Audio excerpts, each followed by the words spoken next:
So good afternoon to everyone and welcome to today's virtual design review panel meeting. This is the second item on the agenda. I'm Joe Bordoloni, host of this meeting, but panel member David Calusi will be the chair. In addition to the panel members, we have the applicant team, city staff, members of the public, and the media observing the meeting. Members of the public are welcome to observe the meeting only. This session is being recorded and will be uploaded to the DRP webpage. Just a reminder to please keep your microphones muted if you are not speaking. Thank you, and David, please begin the meeting. Good afternoon and welcome everyone. Joe, can you please confirm that this session is being recorded? It is. And are there any changes to the agenda today? There are not, no. Okay, I'm asking any of the panel members if they have a conflict with regards to this applicant. And I assume by silence that there is no conflicts. This is the second item on the agenda today, and it's the review of 651 Queenston Road. The lead planner on the file is Daniel Barnett. Good afternoon, Daniel, and we're ready for your presentation. Please keep the presentation to under 10 minutes. Sure.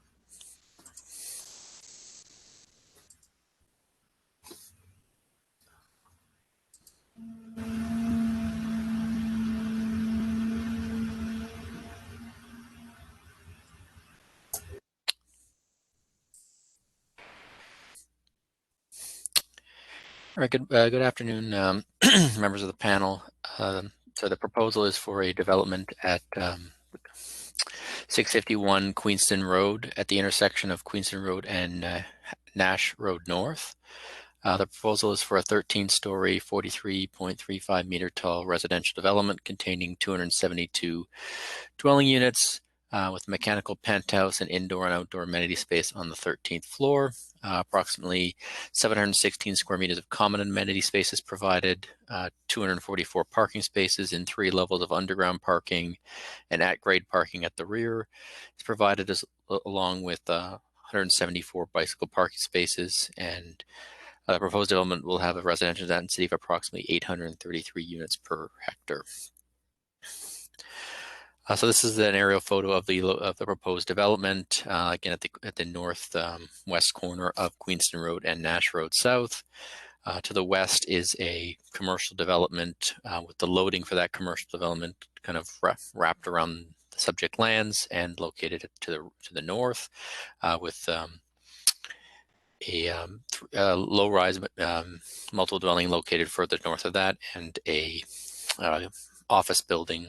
A medical office building located to the west of the property to the west.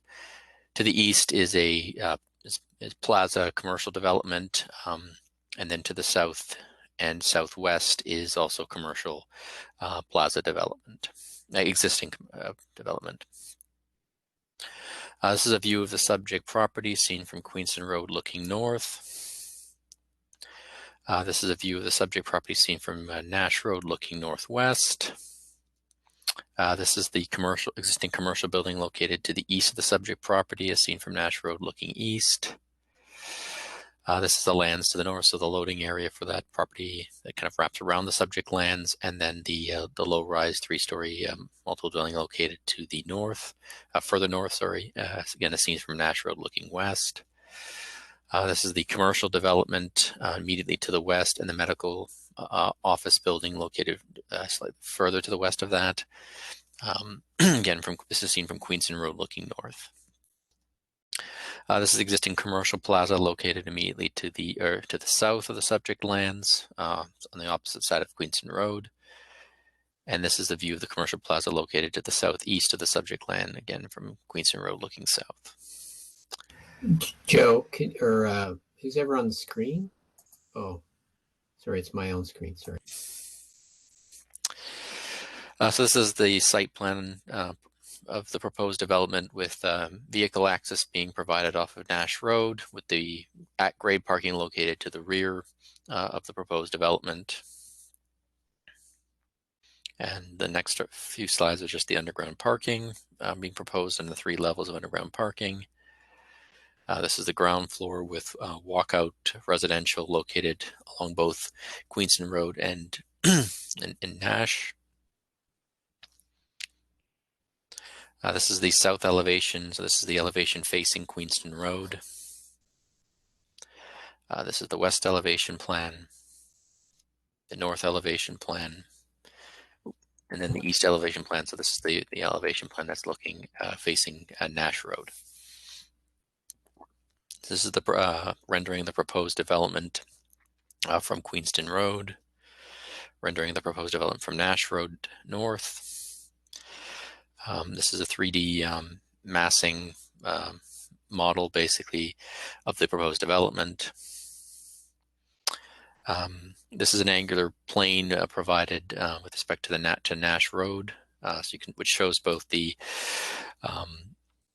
45-degree angular plane from 80%, which intersects about halfway up the 7th floor, and then the 45-degree angular plane from 100% of the road allowance, which goes about the midpoint of the 9th floor. So this is the angular plane from Queenston. So again, showing both the 80% angular plane from 80% of the road allowance and 100% of the road allowance. And similarly, it's about halfway up the 7th floor and then halfway up the 9th floor. So this is the policy environment. The Urban Hamilton Official Plan Schedule E identifies the property as being a primary corridor along Queenston Road. It designates the subject lands as being a mixed-use, medium-density property on Schedule E1 of the Urban Hamilton Official Plan. In terms of policies, the urban corridor are locations for a range of higher density land uses along the corridor, supported by higher order transit. Primary corridors shall be serve as by the higher order transit. Buildings form along urban corridors shall generally consist of low to mid-rise form, with some areas permitted to accommodate higher density and higher rise built forms. And then new development shall respect the existing built form in adjacent neighborhoods by providing gradation in building height. New development shall be located and designed to minimize the effect of shadowing and overview on properties in adjacent neighborhoods. Lands designated mixed use medium density permit a range of uses are permitted, including multiple dwellings, contains a range of densities and building heights up to a maximum of 6 stories. However, additional height up to 8 stories may be permitted, provided it demonstrates that no adverse shadow impacts on existing residential uses, progressively step back from adjacent neighborhoods, and buildings are stepped back from the street to minimize the height appearance from the street. New development shall also be designed to and oriented to create a comfortable, vibrant, and stimulating pedestrian-oriented streets.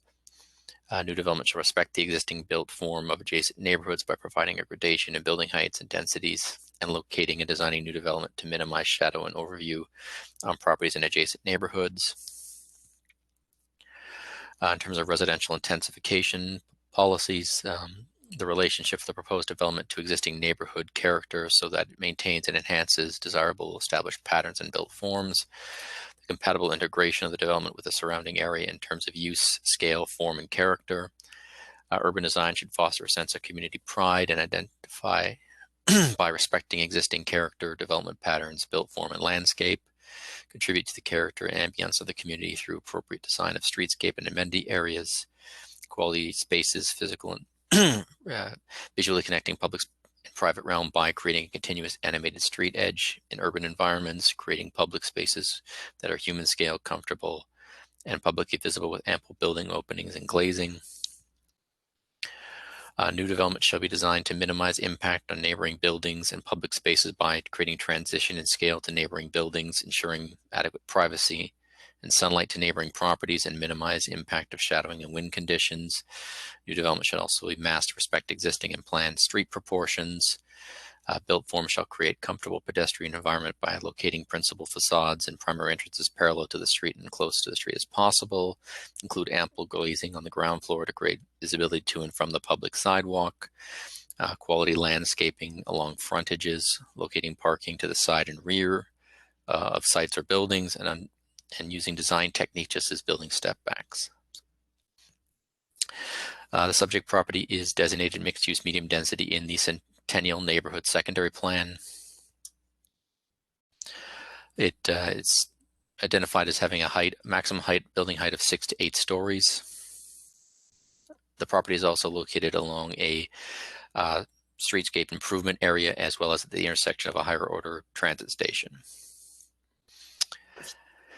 So in terms of mixed-use medium density, as I noted, it's designated mixed-use medium density in the secondary plan. It's got a maximum height of 6 to 8 stories, and again is located on the streetscape improvement area and at the intersection of a higher order transit station.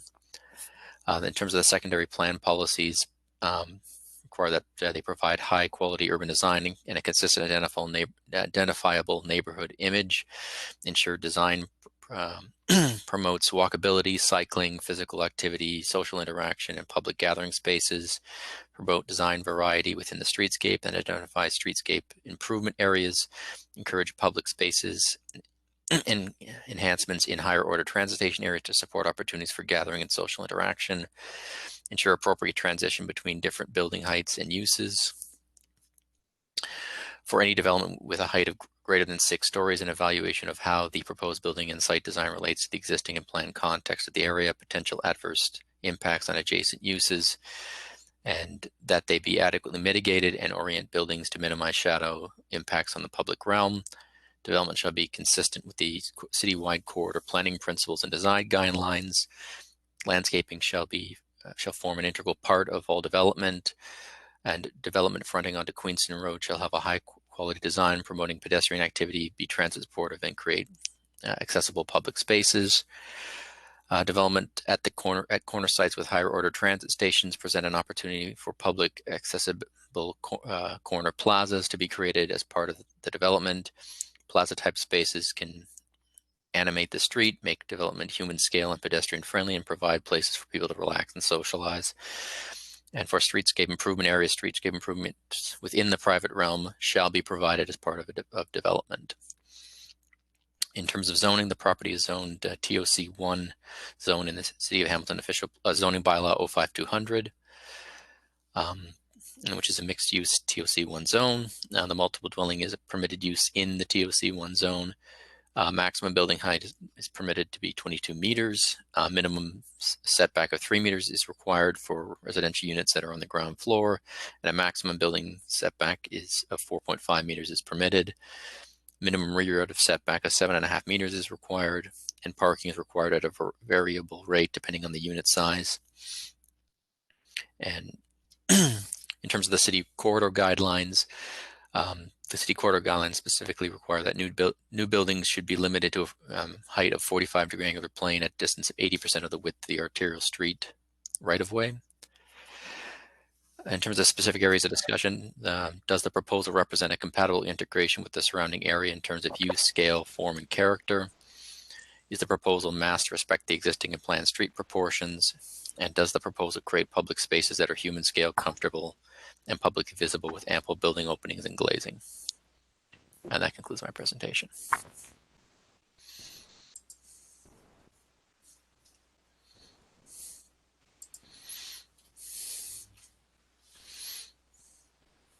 I think you're muted. Sorry about that. If we could turn it over to the consultant and ask that their presentation be limited to 10 minutes as well. Thank you. Sure. Thank you. Thank you, David. Hopefully you can hear me. I think I can screen share. Is that correct? Mm-hmm.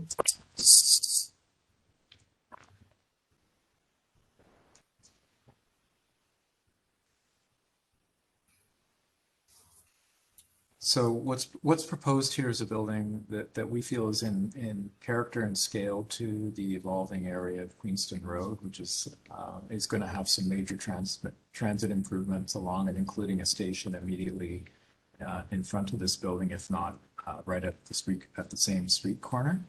We're proposing a 12-story building. It's important to point out that directly adjacent to us as you go to the west, well, not directly, but very close by, close at hand to the west, are 2 or 3 12-story buildings in this location, and much in the same form as what's proposed here. The actual street intersection, of course, is largely automotive. It's all parking lots around us, so this is an opportunity to urbanize this site and bring some activity and some residential character to the area.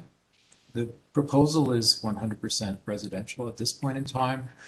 As you can see from this master plan context view, there's many retail establishments in the immediate vicinity, meaning there's a lot of competition for that use. So at this point in time, we're saying 100% residential use would be appropriate here. Retail would probably not be well patronized because there's many other opportunities for automotive related uses to happen. On the ground floor, we do have a 3-meter setback to the property line provided. We're proposing ground floor units with small private terraces and front doors and terraces that open directly onto the street. There'll be 2 or 3 risers above grade, so I believe that's in the zoning bylaw as well, to make sure they have both the grade separation and the horizontal separation to give privacy and appropriate separation from the public domain to those people living in those units.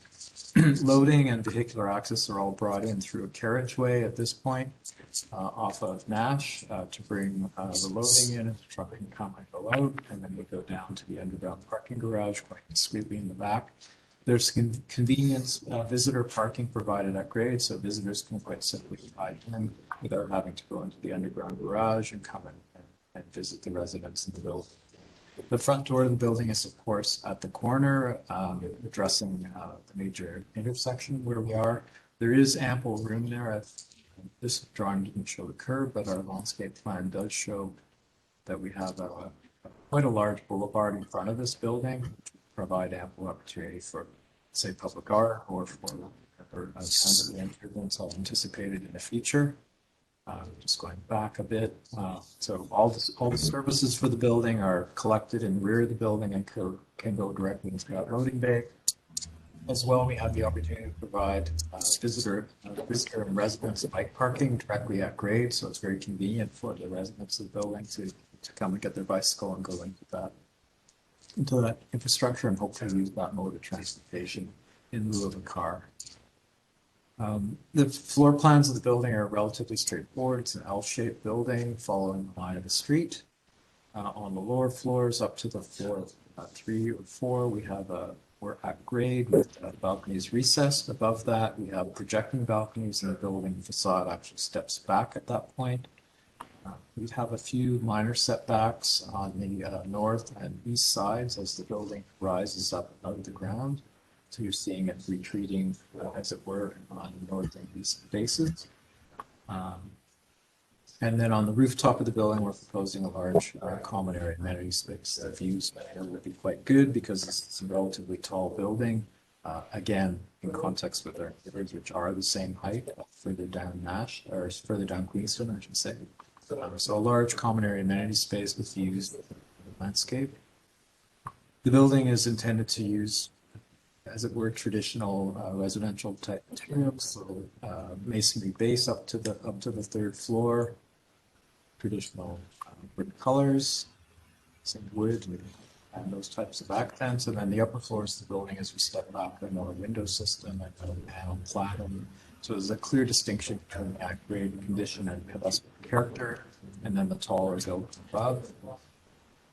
This is a simple diagram of the organization of the building. You can see the vehicular entryway here, the 2-story units lining the base, the tall lobby area, the step back above the 3rd floor, and then further terracing all the floors above, bringing you to the space on the roof of the building.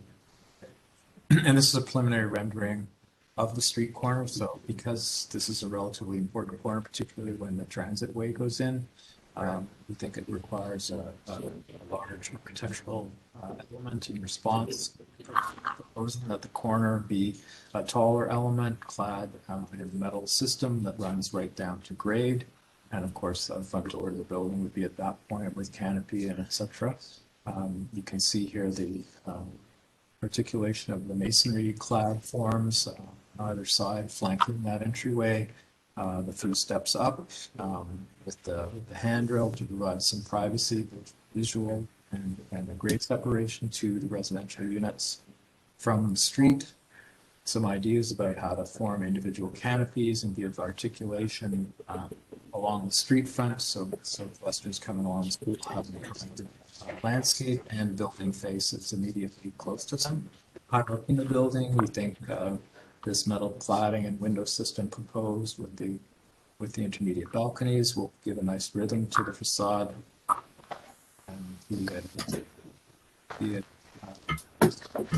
a nice addition to the streetscape. Here you're also seeing that terracing that I mentioned, so a step back from the west side and similarly on the north side as well to transition towards the neighborhood. And that's it. Thank you, Roland. I'll turn it over to the panelists for questions. I think Danya's away. Yana? Thank you. I don't have any questions at this time. Thank you. Hoda? Hi, thank you for the presentation. I was wondering in terms of the green spaces and landscaping in the back side of the site, in the parking lot. The only space that you have is along the patio. Were there any more opportunity to develop more green spaces? I think there would be at this point in time as a concept we have, as you clearly noted, we do have this area and the side here that are available for greening, as well buffering the transformer in the corner. But that's really about it. And the access in the patio, there are some steps that give access to the building. That's kind of emergency exit, or is the kind of entrance that people use? That's correct. That's seen as the fire exit for the building. We're assuming that visitors to the building would come around the front and come in the front door. Oh, okay, thank you. David, I'm sorry. If I can, I did have one question. I forgot. I'm sorry. Okay. Yeah. On this plan, Roland, could you describe, maybe I missed that, but as the property line is shown and at the grade, when you have the entrances to the patios, and then there is the connection to this sidewalk, or walkway, which is out of your property, and that then connects, if you could scroll to the left more. Yeah. So here you have these walkways. I guess those go then to the street, to the actual sidewalk, right? Yeah, the actual sidewalk along Queenston that appears to be over here. So the one which is parallel with the actual. So we're proposing another walkway at this point to provide access directly into the building. But that's on the street side, right? So you're proposing to have two sidewalks on the street side? Yes. Okay. Thank you. Joey? Thanks, David. I only had one question. I think this one may be for Daniel. Generally, are you seeing these types of applications coming forward in this area? And is this the way the area is intended to be planned with transit? Well, I mean, obviously the secondary plan has envisioned this area to be both an area where there's a major high order transit station right at this particular intersection. And then the secondary plan also kind of highlights what kind of scale and size of development that is envisioned. And in this case, obviously a mixed use development, which does permit a kind of a standalone residential. But it is obviously higher than what is being anticipated in the secondary plan, with a height of 12 stories plus obviously the mechanical penthouse / amenity area on the 13th floor, whereas the official plan, or secondary plan I should say, envisions 6 to 8 stories for the area. Daniel, can I just chime in on that? Perhaps it would be of benefit to the panel if we're talking about the planned context for the area. If you described what is on map B6 sub 7-2 with regard to building heights as they apply directly across Nash Street.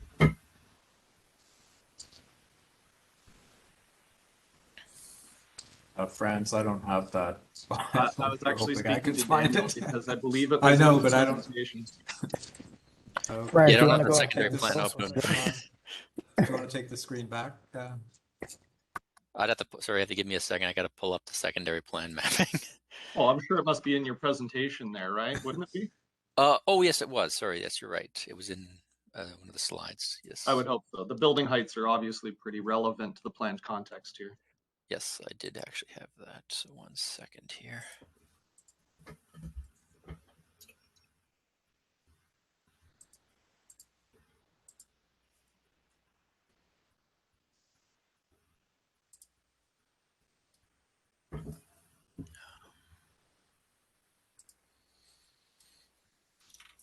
So yeah, this is the plan context for particularly that the building heights in the secondary plan.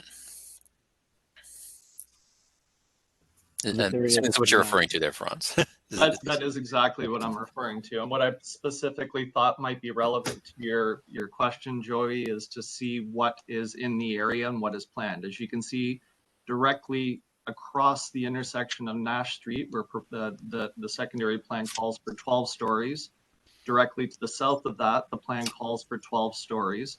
Both of those properties are also part of the pedestrian predominant area, which requires the building facades be pulled up closer to the street line and fulfill that kind of pedestrian oriented nature of development that we typically see. I'd also note that directly south of the star, noted as the subject lands, is where the LRT station is located. Directly south? Sorry. Directly south on the on the west side of Nash Road.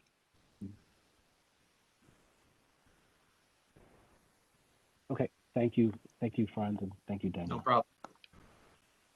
Sorry, I didn't mean to hijack that. I thought that was relevant to your question, Joey. That was helpful. Thank you.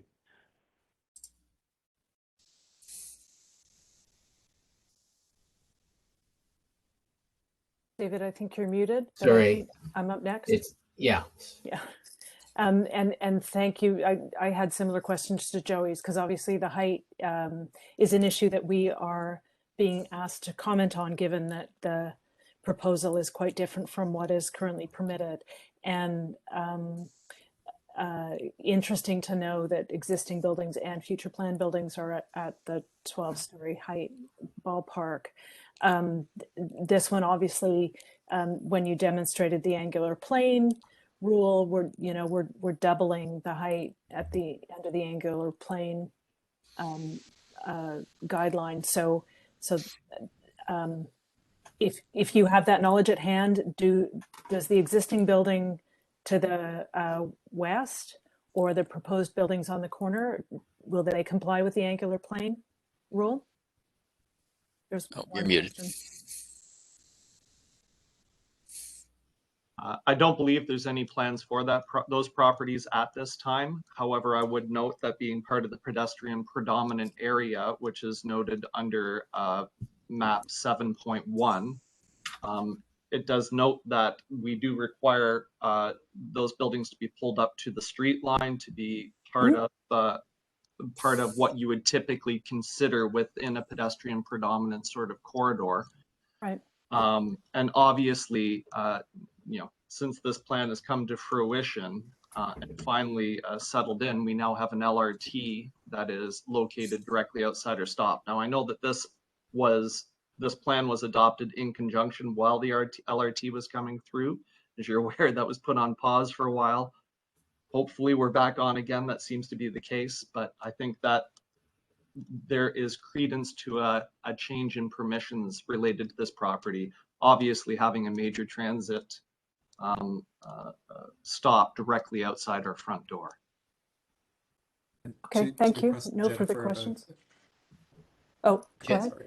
Just to your question about the angular plane, just looking at the Google, not scientifically, of course, these buildings are set back a little further than our proposal is, but I would venture that all of these do penetrate that angular plane. Yeah, Jennifer Understood. Sison. Thanks. Sorry, Jennifer, were you done? Thank you. So I was looking, and thanks both Daniel and Roland for your presentations. I was looking through the package and I didn't see any detail on the amenity space, the indoor or outdoor. I was wondering if you could speak to the design intent of that, if there is one, if it's been developed yet. We're still early days with the concept in terms of how LGM wants to position this in the marketplace. We would anticipate the usual kind of building amenities like gym, party room, etc. And they're all pretty much exclusively on the rooftop. So hopefully there's opportunity for some landscape forms. We would typically advocate for this to have like a planting buffer around the edge to frame the space. There'd be small co-creational areas for barbecues and party areas, and the gym, and then other associated features that would look at onto the street corner. But that's as far as I'm thinking it's gone so far.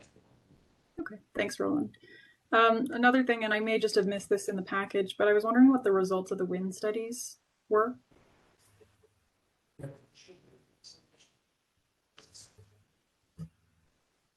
And I cannot recall. I'm hoping France, can you? I apologize. I'm at a loss on that one as well. I'm not entirely sure that in this instance the wind study was required at this point in the game. Oh, there was There's one there. prepared. There's one there. Thank you, Roland. So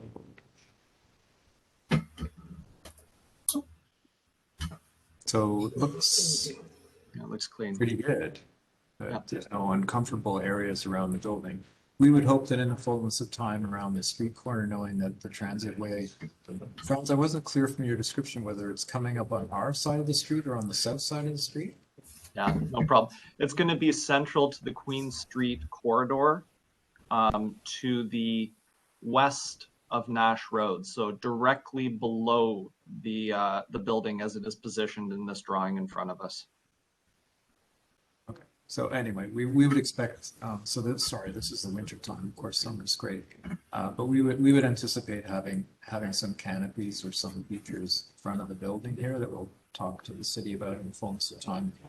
May require an approachment agreement or some participation in some streetscaping fees or what have you.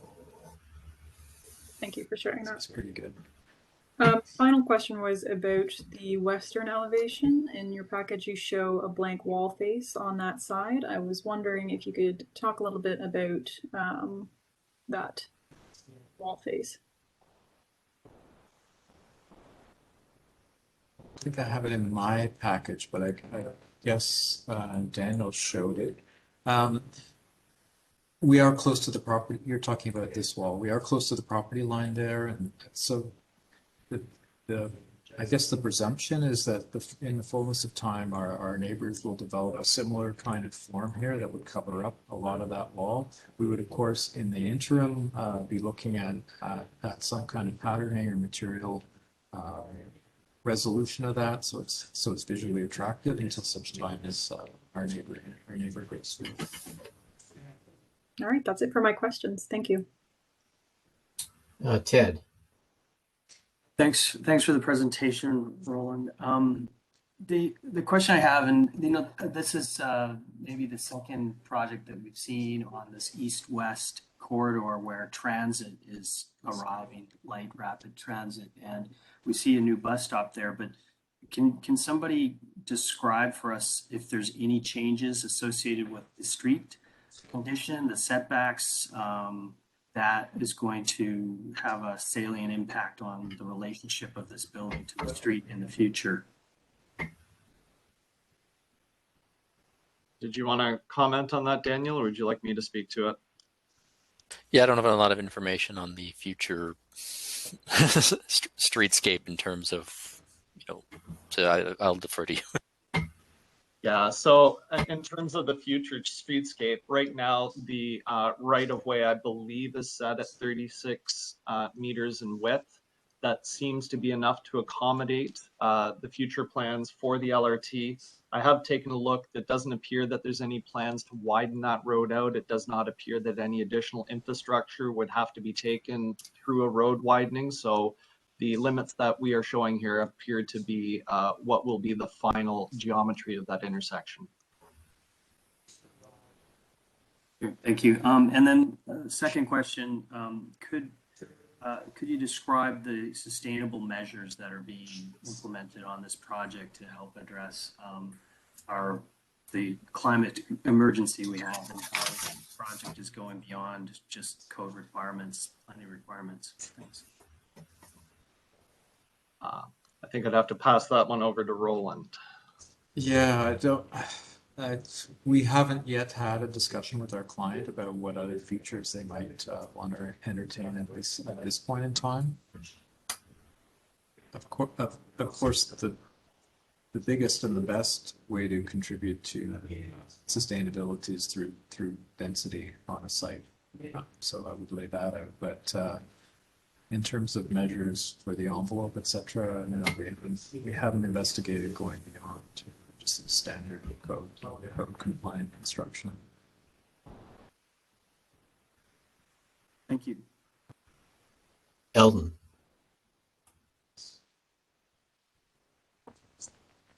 My questions have been answered.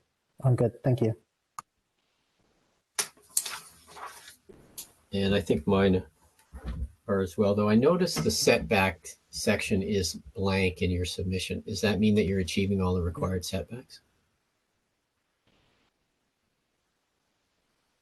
Well, we have the 3 meters at grade. I don't know what other setbacks or how you would be measuring them with regard to the 7.5 rear setback that was mentioned.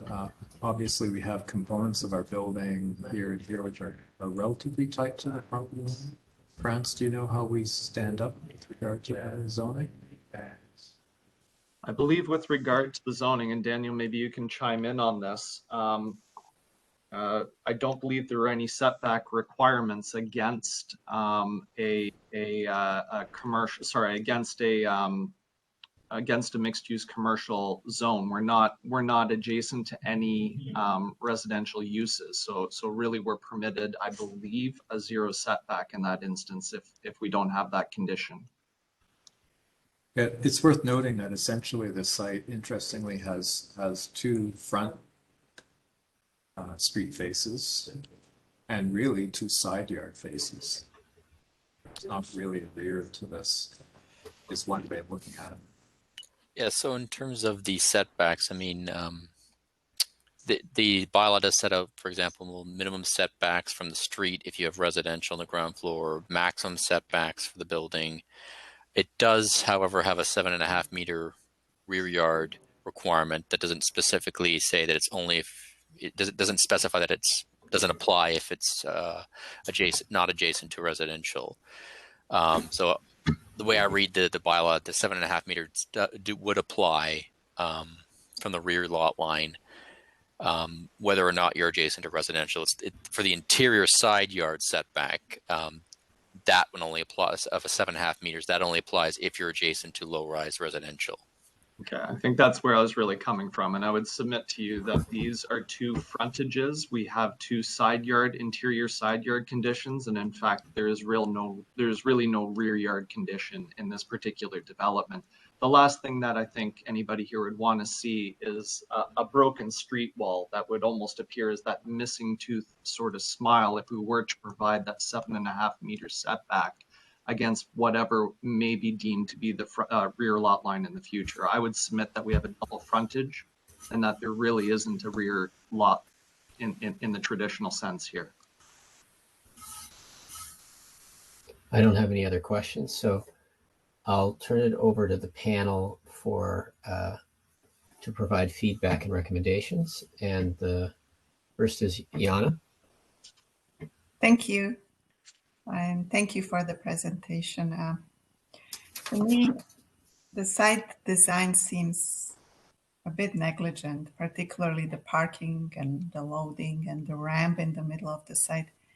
It really doesn't seem very user-friendly, and I would strongly suggest to design the ramp internal to the building and eliminate most, if not all, of the surface parking and provide some landscape areas for the residents to enjoy, rather than the lot line to lot line asphalt with half of the units overlooking this hostile condition.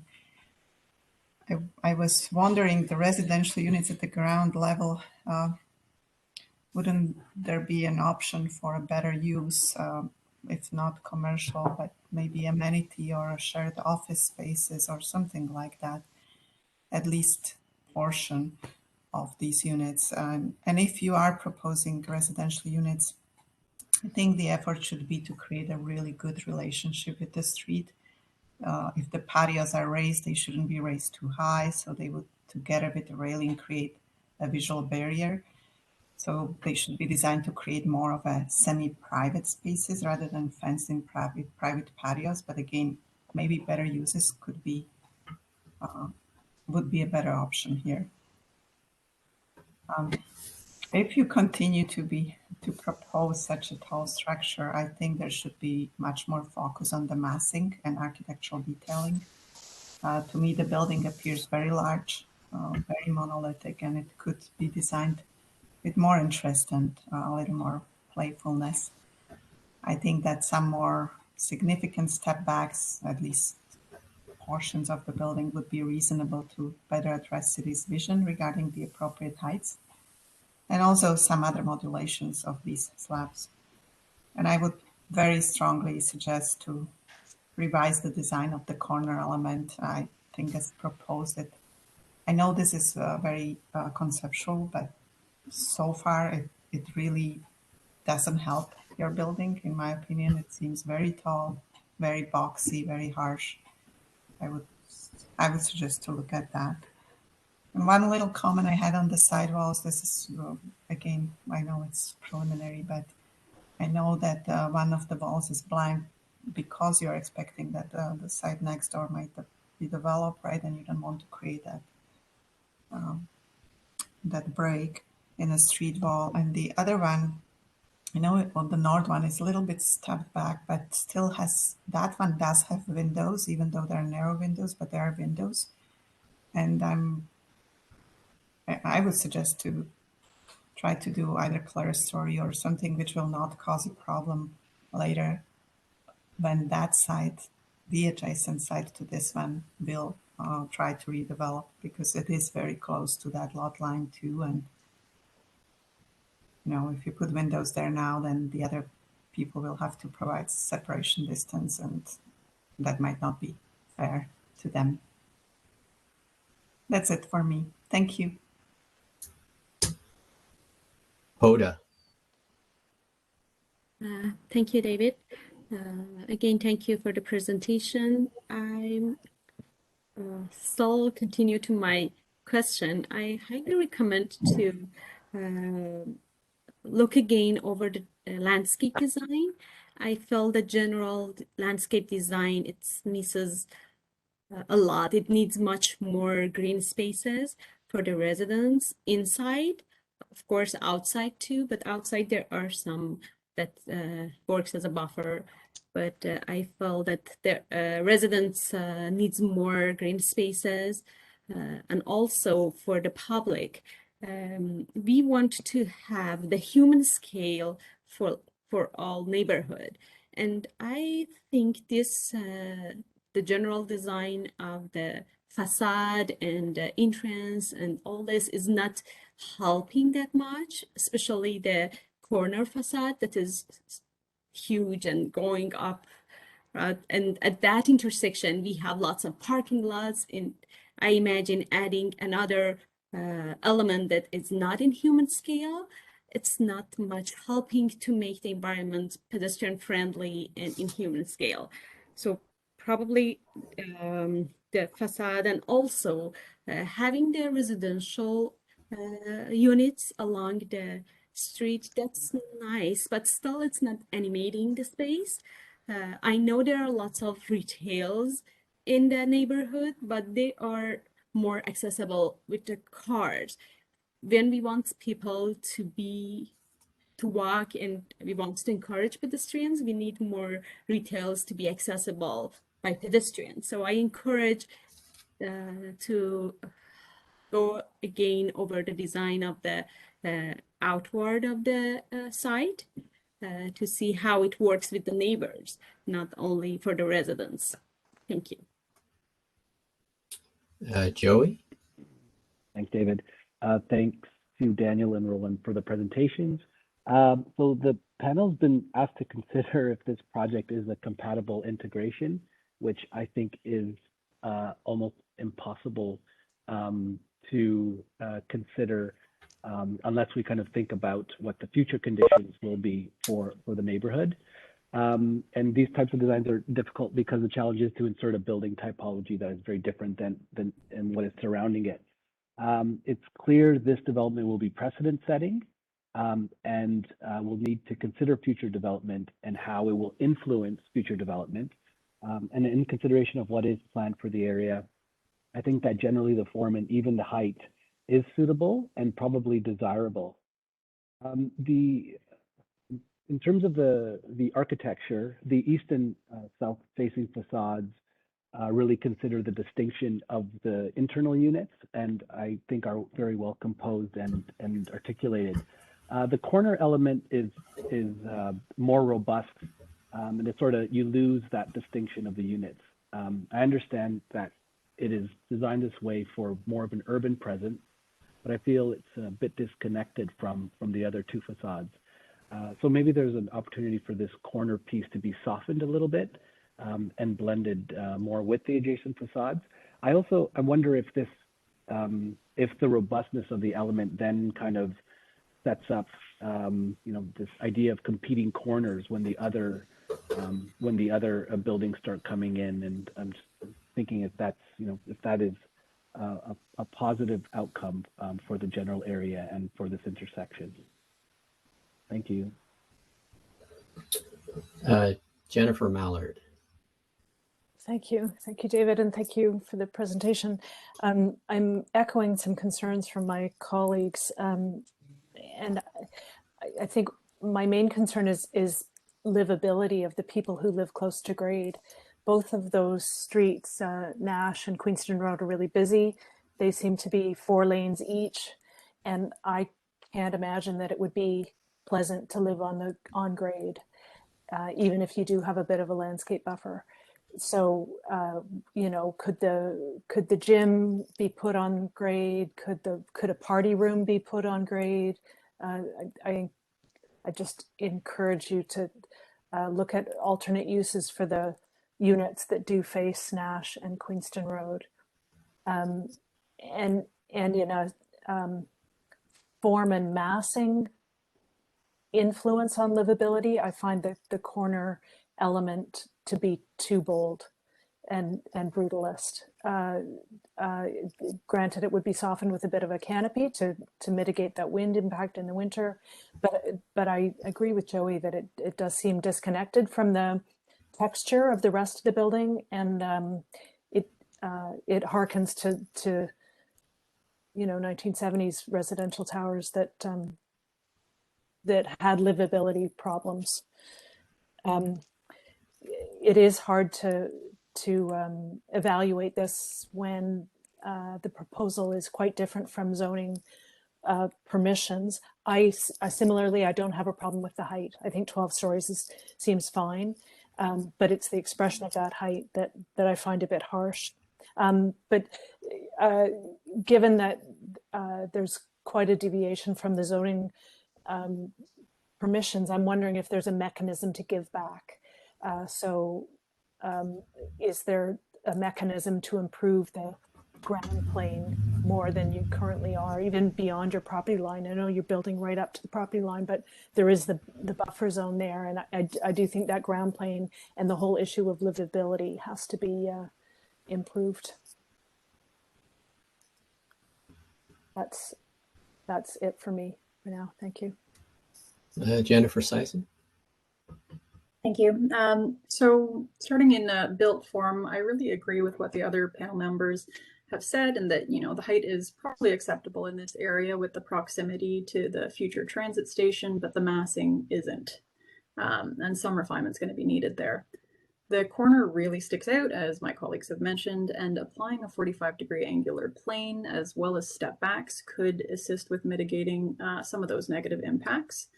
Also, I'd really encourage you to leave the ground floor units flexible so that they could become future commercial or retail uses as the surrounding areas develop and the need for that street-oriented commercial or retail use is probable to increase.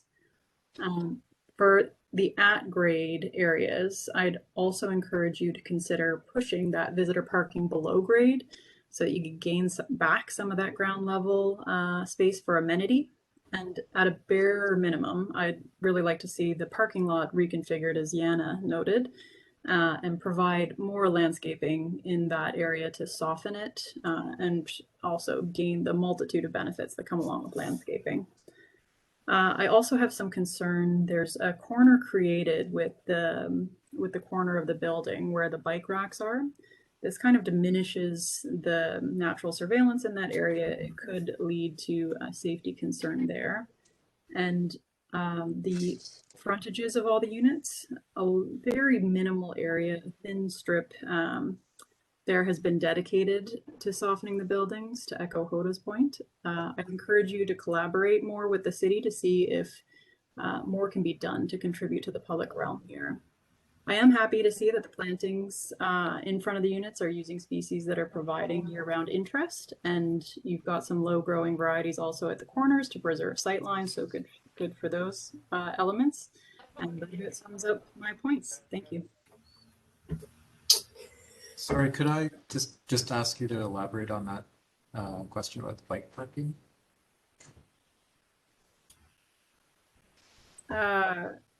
Sorry, which question about the bike parking?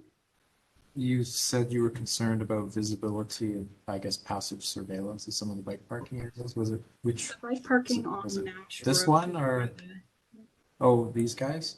No, the ones at the very corner. It looks like the unit beside it to the north is creating a bit of a hidden corner. Okay. Thank you. My pleasure. Ted.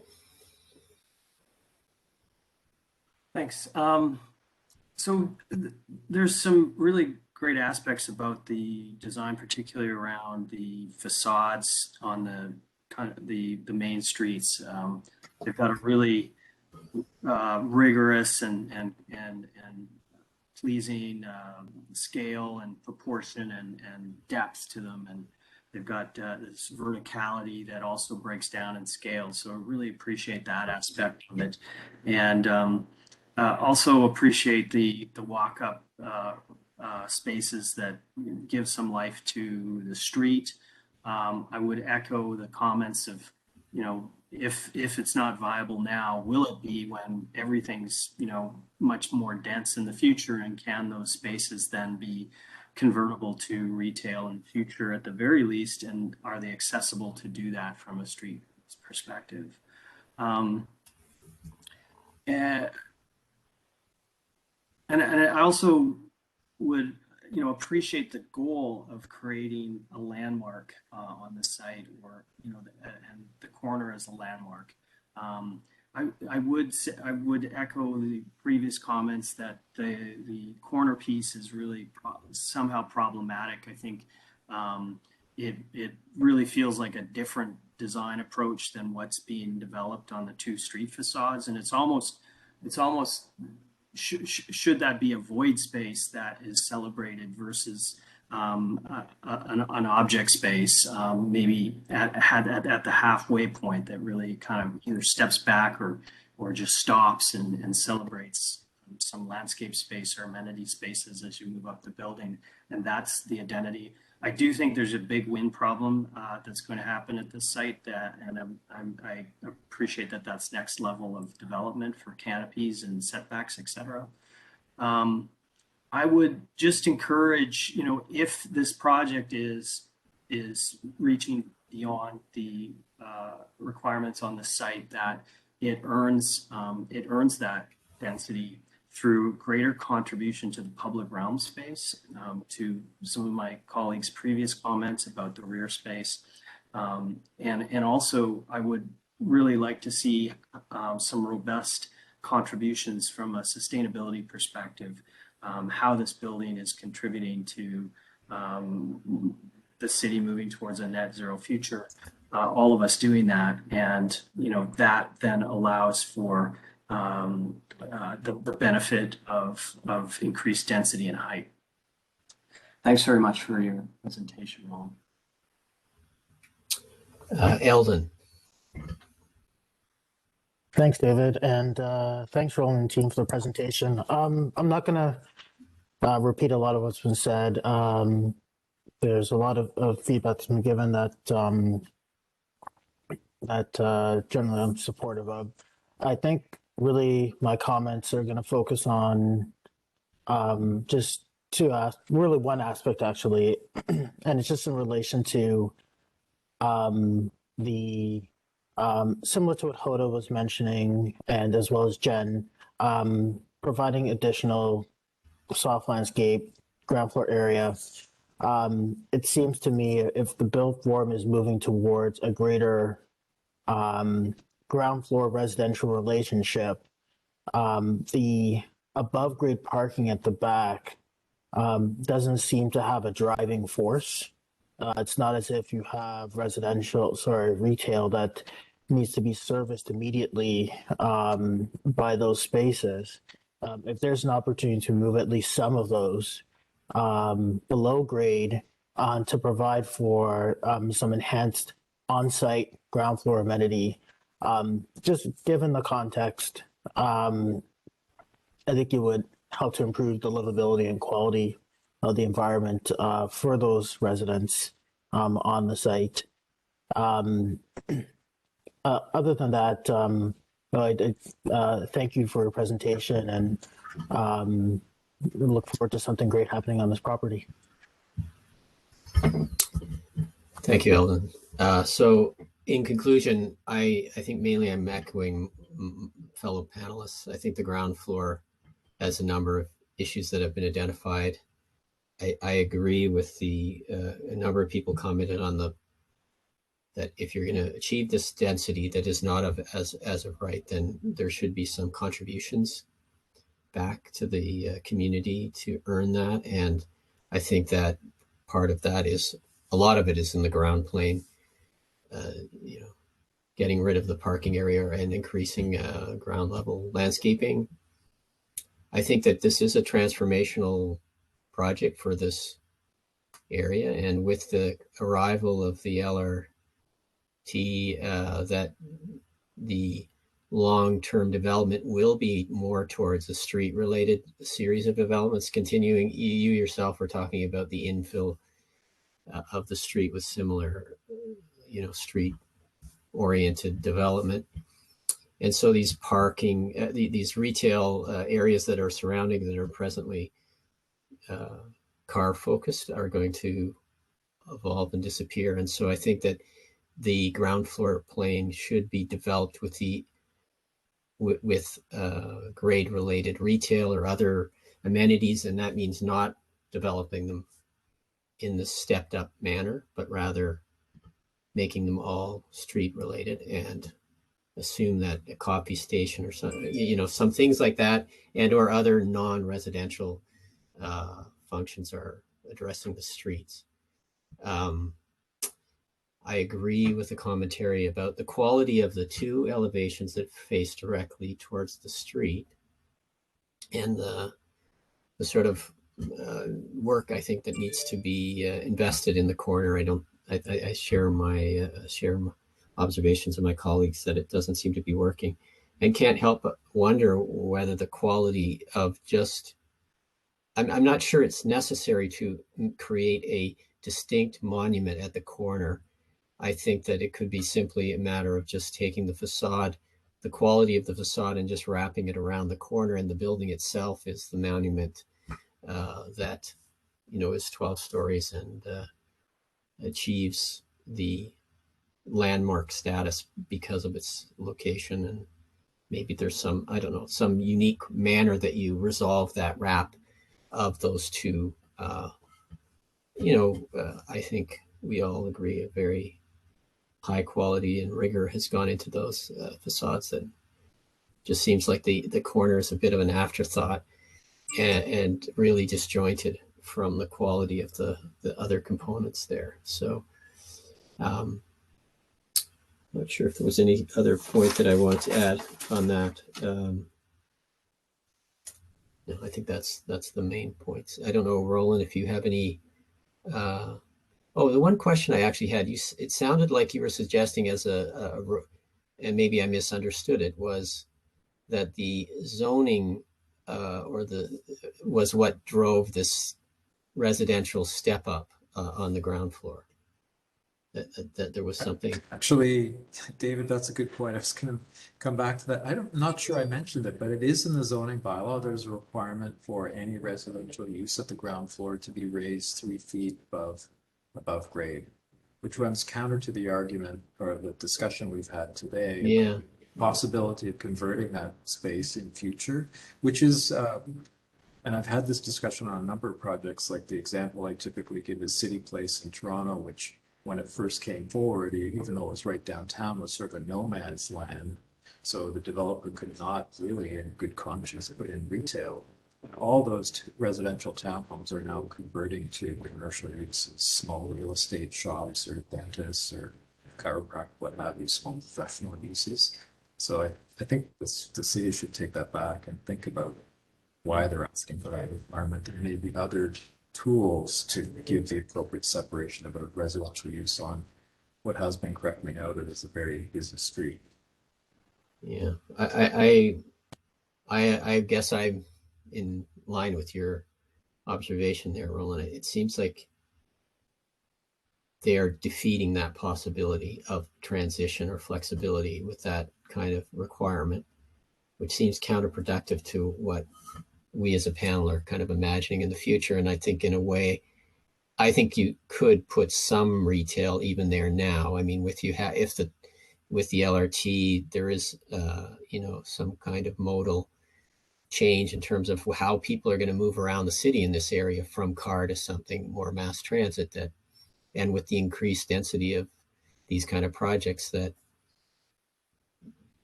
you might be able to support something there in maybe not a Starbucks, but some lower level coffee shop. I don't know. That might take up one unit, even just to start the sending out a message that this is a possibility, that because this project is, I think it was Eldon or I can't, or Joey was talking about how this is a precedent setting. And so this is a model for all of the other precedents. And so if you put in this kind of retail or residential that's raised and all the other ones follow, then there will inevitably not be any it will be very difficult to create a street related retail, which one would hope would eventually develop in this area once it gets fully built out. Anyway, I don't know, Roland, if you have any questions for us. No, I think all those comments were well taken. We need to do some work on the ground plane. I was interested in the response to the corner element. These are always difficult elevational challenges, of course. What do you do to mark the corner if you mark a corner? So I'll take that back and think about it. Thank you for your comments. Thank you. I'll see everybody else in a few minutes at another one. Thank you for your time. Thanks, everyone. Have a good afternoon. Thank you. Thank you.